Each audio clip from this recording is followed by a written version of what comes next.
Bat হাতের তাণ্ডব সুদর্শনের, গিলকে টপকে ইতিহাস করলেন। এরপর যা করলেন আইপিএল চমকে গেল। গুজরাট টাইটান্সের এই ওপেনার যেন এই মরশুমে আগুনে। শুক্রবার এলিমিনেটর ম্যাচে ব্যাট হাতে ঝড় তোলেন সাই সুদর্শন। বয়স মাত্র 23 বছর, আর এই বয়সে এমন কিছু করে দেখালেন যা এর আগে কেউ পারেননি। এদিন মুম্বাই ইন্ডিয়ান্সের বিরুদ্ধে খেলা চলাকালীন গ্যালারি উত্তাল হয়ে ওঠে তার এক একটি শটে। মাঠে উপস্থিত সমর্থক থেকে শুরু করে কমেন্ট্রি বক্স সবাই চমকে যান তার ব্যাটিং দেখে।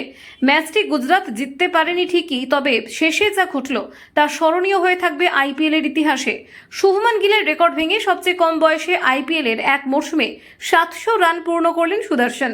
এই ইনিংসে তার সংগ্রহ 51 বলে 80 রান, ফলে তার মোট রানের সংখ্যা দাঁড়ায় 759, গড় 55.4। তিনি এখন আইপিএল এর এক মৌসুমে সর্বোচ্চ রান সংগ্রাহকদের তালিকায় বিরাট, গিল, ব্যাটলারদের পাশে।